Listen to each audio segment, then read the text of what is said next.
You have questions, we have answers. This is Jane Muller. And this is Ken Muller. Welcome to our show, all about real estate with Ken and Jane. So, Jane, we're at the end of 2024. I believe this is the last show. For the year. Not for good. Not for good, thankfully, no, for the year.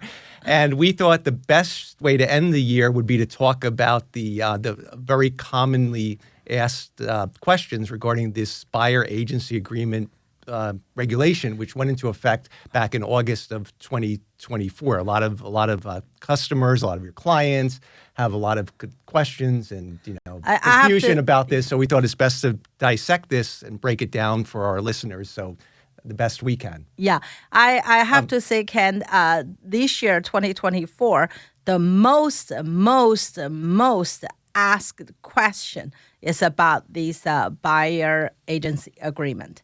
Back earlier this year, there's a lot of talk on the TV show, on the radio, on the newspaper, everywhere. So I did receive a lot of calls from my past clients, which is I'm deeply moved. Although this client has been, years back when they heard big news on the radio or on TV, they think of us. That means a lot to me. I really appreciate it. Sure. They concerned, they ask me, is it going to affect us? How is it going to affect our business? That's very kind of them. And later on, I have a lot of clients because I represent a lot of seller last few years. The seller, most cases, they're going to buy a house either in New Jersey or out of the states. But this mandate is a national-wide, so they encounter the agreement. So they want to make sure it is right, rather than certain agent just try to give them something they don't have to sign, because this is all new. In the past, we never have to enter a formal agreement with a buyer agent. The leasing agent always have agreement, leasing agent, but lease agreement. But a buyer, we never have to enter legally agreement. You basically give them, say, as consumer information. Discuss about your role, your responsibility, ask the buyer to sign, but that's about it. And that document you don't have to sign as long as you give it to them. But this is 5 pages. So a lot of clients is really concerned, say, oh my God, now I have to sign 5 pages. I had so many people calling me and ask me, why will I have to sign it? Can I not sign it? Why will I have to sign it? Is it a lot of follow-up questions? How long is it binding for? What's the extent of it? What does it cover? Yes. And this is all, just to backstep a minute, this is all stems from the lawsuit that was settled by the National Association of Realtors involving a class action suit that by a bunch of sellers. Yeah. I think it started in Missouri, that there wasn't full transparency. So, and then in New Jersey, what they did, the requirement for the written buyer agency agreement stems from the New Jersey Consumer Protection Enhancement Act that went into effect.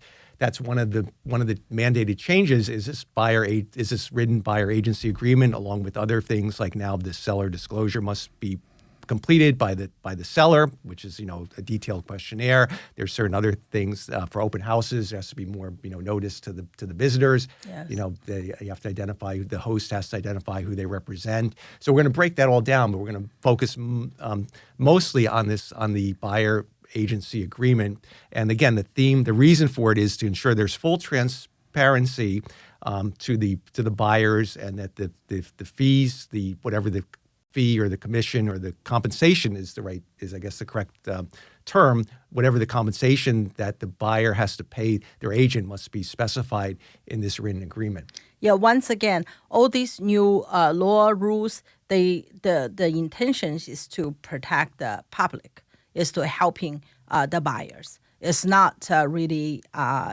give everyone more work to do. Truly, the purpose is to protect the consumer. Yes. Right. And once again, Ken, maybe before we start to go through this document, we should discuss what's the difference between real estate agent and realtors. Right. So a realtor is really the subset of a real estate agent. In order to be everybody, in order to buy or in order to represent a client as an agent, you must be a real estate agent. You must pass the tests and the licensing requirement. But then if you're a realtor, you also belong to the National Association of Realtors, NAR, and the local chapter as well, and you have that trademark symbol, the R with the circle around it, the small R, and that signifies that you also abide by the NAR standards, the ethics requirements, and the training requirements and continuing education requirements imposed by the National Association of Realtors. And then this written buyer agency agreement that we're covering really pertains to the settlement that the New Jersey has mandated for NAR to follow. So if you're a realtor, you must have this written agency agreement. The reason I just brought it up, the question there is you have to be a licensed real estate agent in order to practice real estate or participate in any transactions. You are acting as an agent. You need a license. However, it's not every licensed New Jersey agent is the member of New Jersey Realtors, right? So that's a difference.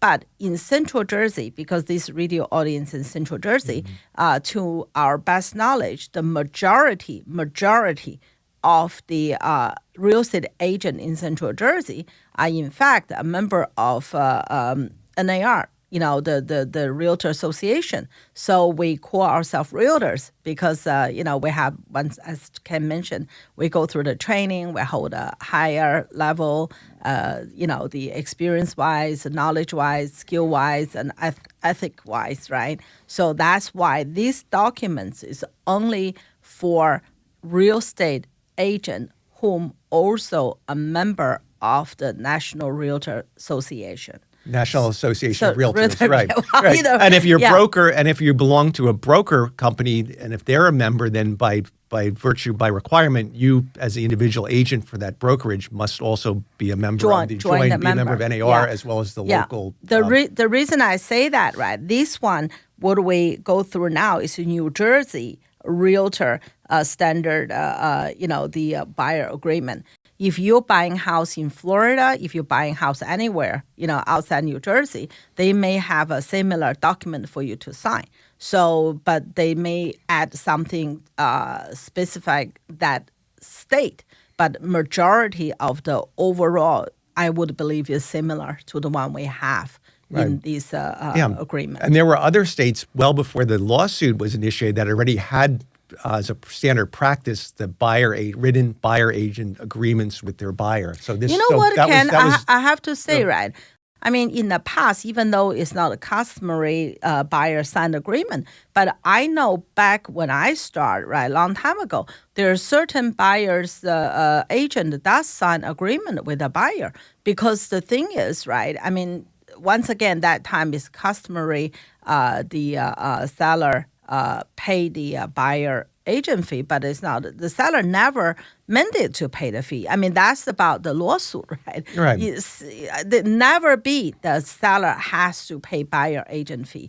It's just negotiable, but somehow some agent maybe misspoken, misrepresent. That's the lawsuit start. But since I was trained, does the commission always negotiable between the and you seller? don't even using the word commission is probably a mislabeling because really it's a compensation because there is no in the law and in the form is clear to state that it's really the correct verbiage is compensation because it can be a flat fee, it can be a commission which could be a negotiable percentage or it could be any of or a combination of the other. Yes. So it's really the compensation has always been negotiable, and one of the things that the law changed in New Jersey was it used to be on the multiple list system that you had to specify what the compensation offered to the buyer agent was, and that compensation had to be $1 at the very minimum. Yeah, now the $1 minimum. Now the law has changed so that you no longer are allowed to reference any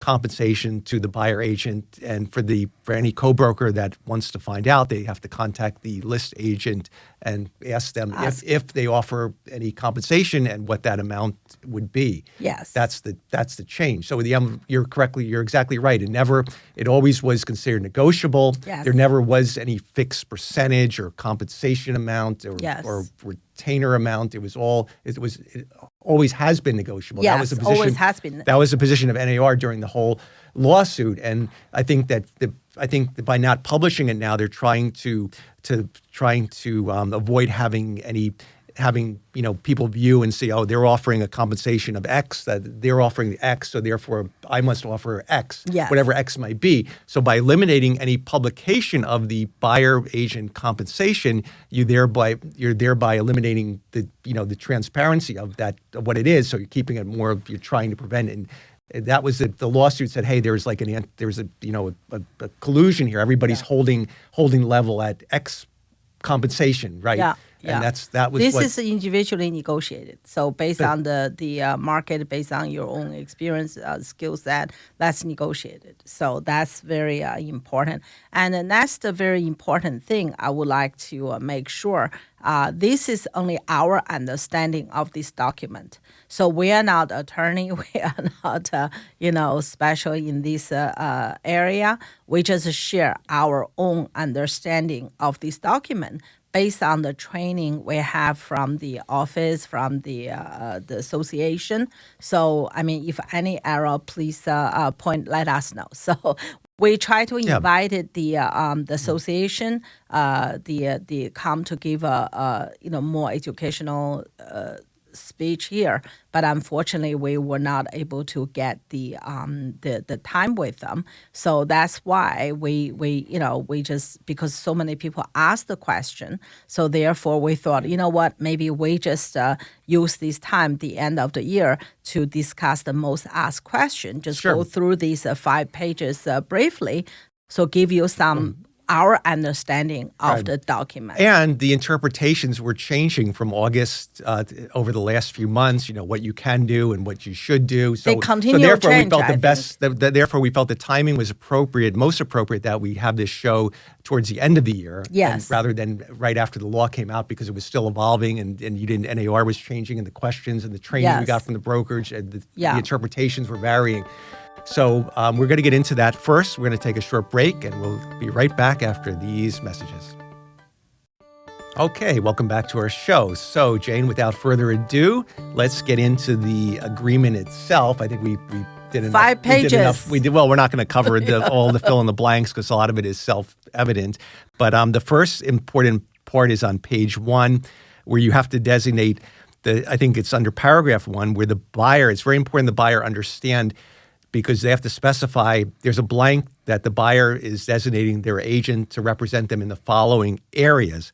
Now, if you don't fill in anything, it shall be interpreted to be all of New Jersey. That means what the interpretation would be is that if you hire an agent to represent you and you leave it blank, the area, and you sign this form, and then you buy a house somewhere in New Jersey, then legally that agent, whoever has this agreement, you have this agreement with, has a right to whatever the compensation is stated on this form, right? Yes. So you have to be careful. So you can limit the scope of the coverage to whatever area you want. You can limit it to a specific property address, 123 Main Street in any town, USA, or you can limit it to a township, or you can say it in East Brunswick or Middlesex County, or you can say all of the state of New Jersey if you want he or she, that your realtor, to represent you everywhere in the state of New Jersey. So it's very important you understand the scope of what you're agreeing to in this agreement. Yeah, once again, right, that's very important, because a lot of call I got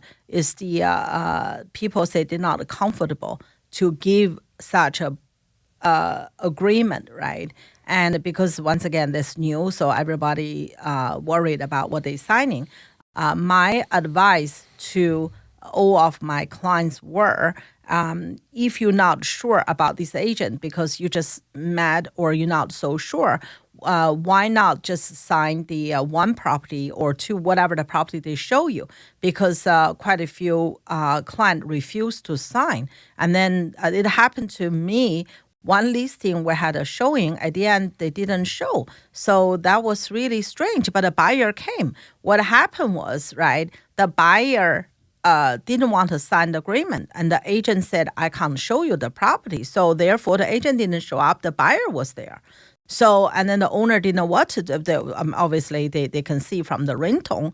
And I mean, I wish they called me. I would happy to show them as a seller agent. But they didn't know there was a misunderstanding because later on I called, try to find out that's what happened, right? I mean, the buyer must sign agreement. I think the law changed a little bit now. You can show one house without signing agreement.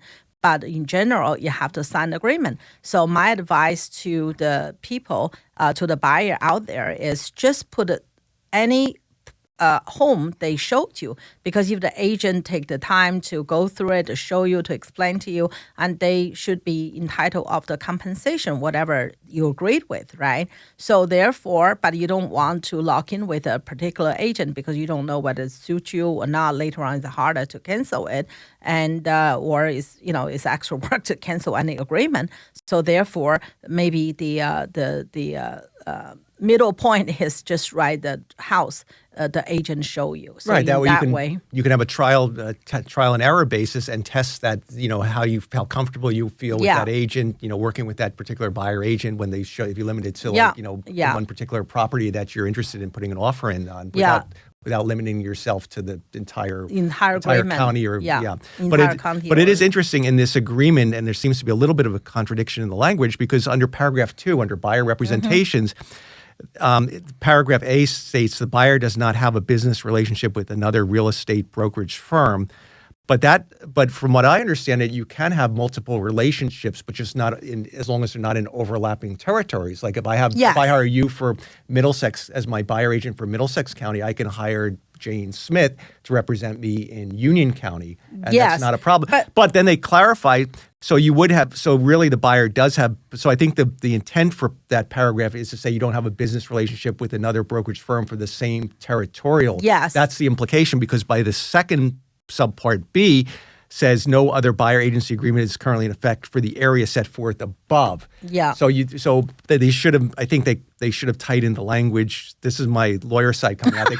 They should have tightened tightened it a little bit in paragraph A. And if anybody's listening, maybe they'll come out with another edition. Because if a buyer is very detailed and they read this, they say, well, wait a minute, I do have if they read this by the letter of what's written, then they're technically, they'd have to maybe write in they do have a business. They may have a business relationship, just it can't be in the same overlapping territory. That's because you have your lawyer had. But for me, as a real estate agent, how I understand it is, say, for example, if you signed a agreement with a particular agent, and then you come to open house, you said, I don't have an agent.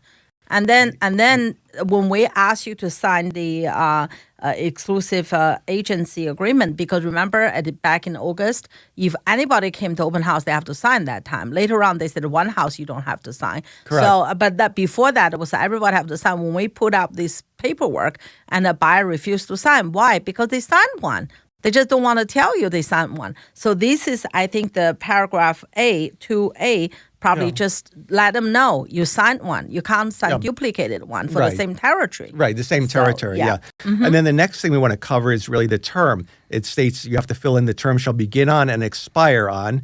And then there's also within this period the term, the buyer at any time, if you are unhappy and you've signed something, it's not binding forever or for whatever the term is, you can get out of it by canceling. If you give written notice, it'll terminate 3 days after the buyer's broker receives the written notice in effect. So there is a way out of everything. It's not like. Well, once again, this is designed to protect the consumer. That's so right. If you're truly not happy, say for example, you signed with John Smith to see 123 Main Street, and then the agent doesn't respond to you for a few days, and you ask questions, you ask seller disclosure, never back to you, so you can terminate the relationship. Yeah. Right. All right, now we get to the big one that's really set forth is the commission to the broker.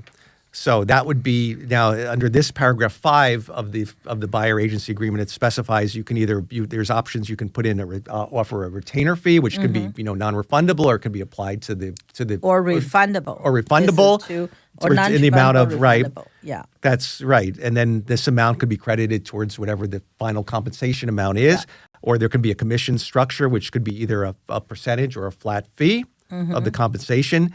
But it must be, or there's other, and the commission must be, so the other, I guess, could be interpreted as different. Now, there's been a lot of discussion under this section that which is open, that buyers have the right, if they elect to, they can elect to say, I really don't want to pay my buyer agent anything, so I'm okay with that buyer broker only showing me homes that are and where the seller offers a co-broker agreement. I think that's on 5B. So 5B, next page. Right. But this one, I think this one, my understanding is because some people may charge a tending fee because every time the agent take on the client is a cost. So some will charge a fee, some don't. So once again, you can negotiate individually. There's no formula for all. And some maybe ask for a non-refundable container, the one amount, whatever the amount you agree. Later on, if you decided to cancel, so that's non-refundable. So that, but the agent allowed to keep that amount. And then the percentage or the flat fee, whatever, that's really between you and your buyer agent to, to discuss. That's really, yeah. I think the thing from this really, say, for example, if you have your agreement with your buyer agent at a certain percentage, I mean, we're not allowed to even example, we better not give percentage. So whatever percentage you agree, but just happened, the seller offer more. So what happened to that? Say, based on this agreement, the buyer can keep the difference. So that's just correct. That's under 5B. That means unless it's specified, it's specified otherwise, right? So in other words, if the buyer agrees to pay their agent X amount, let's say X. Well, let's say X amount. And then the buyer is and the seller is offering X plus 1 or X plus 2. Yeah. Then under the way this is written, the additional plus 1 or plus 2 that the seller offers would go to the buyer unless it's otherwise specified. Yes. Under the additional provisions of this agreement. And you can make amendment too. So if a deal by deal, you probably can change. But based on this paperwork, yes. Right. So that's another thing that's put in specifically to protect the consumer. Yes. So you're aware how much your agent get from the seller, if there's any. Yeah. Right, and the excess goes to the buyer. Yeah. Before you wouldn't know until the closing date. Right, because that's not. The buyer would have no idea. They would just assume they don't have to pay anything unless it was negotiated up front. They paid by the price. But right. Yeah. So that's another thing, Ken. In the past, some buyer agent would say, well, you should hire a buyer agent because it costs nothing. That's not true. The buyer paid, but in different format. They have to give the amount the seller certified because seller care about the net after all the fees and the commissions and the costs. And the buyer has to concentrate on the net, how much costs them to get a house. So, I mean, it is paid. Right, because that was the whole argument by the lawsuit saying that really the buyer was paying one way or the other because in order to, instead of listing the house for $550, the seller was listing it for $575 maybe because they had to cover the cost of the buyer's agent. So and so they're paying more. So the buyer is paying more than they would have normally. So there's a whole. It's debatable whether really. I think it's good to give a buyers the opportunity to consider, to come to the broker's duty. That was actually 6. Let's do the 5 first. Yeah. Before we jump around too much. Yeah. Mm-hmm. So the line 107. Oh, 107. Okay, I went back. Yeah. I went. 107. That's really. I mean, that's what would specify what property you want the buyer agent to introduce you to all properties. But broker, your agent believe is going to be suitable for you, and do not introduce buyer to any property where the following conditions. The following condition could be the seller may have a for sale contingency or something. So that's my understanding. So you could put that. And then the another ones including in any That's already pre-printed in there. offers to Include the in seller. any seller, include in any offer to seller that the seller will pay the broker's commissions. Yeah. So What that's that- actually, yeah. Yeah, what that means is like if the buyer check that means they ask the buyer agent only show them the house. Seller agreed to pay the commission. Right. So So- they have under law that's yeah, they can elect to do that as long as the whole point of this is that you want the buyer is informed of their rights and duties, and if they want to limit it to that subgroup, they're entitled to do that as long as Yes. there's full disclosure and they understand what they're doing. That's So- right. So that's I think the gist of this agreement, and the other parts of it have the broker's duty. I really like but- the broker's duty because before this agreement into effect, a lot of buyers they may not interview their agent thoroughly because when you hire someone represent you to sell your house, we all went through interview process, right? Right, as a listing and agent, you go as a through. listing agent, you go. Sometimes they interview a few agents and choose one. Sure, they want to think know the- your experience, how you relate, your Yeah, your track record. Exactly, but a lot of buyer just hire agent just happily answer the phone if they call from online or if they see somebody or the friends and be people you meet in gym, so you just hire. But a lot of people that time you don't really ask their experience and the responsibility. A lot of buyer agents say, "Oh, go to the open house when you like it. Let me write an offer for you." And then that's not right. So the buyer agent here in this agreement is a 6 Yep. specify the broker's duty, Right. Which is like all the listing agents have to do that with every listing we take. Right. So we're out of time. We can't go into any more detail of this, but we encourage any buyer out there to please read and reread this thoroughly because it takes You a while ask the buyer agent yeah, to send to you before, so you have a time to read it before you show up in the appointment. So you can, if you make appointment with a buyer agent, you can ask them to send you this agreement before the appointment. Absolutely, So you yeah. have a time to read, and understand, digest it, yeah. And if you have any question, ask your buyer agent to explain to you. Yeah. All right. We hope you enjoyed this show. We'll see you next year. Have a good Happy New Year. Happy New Year.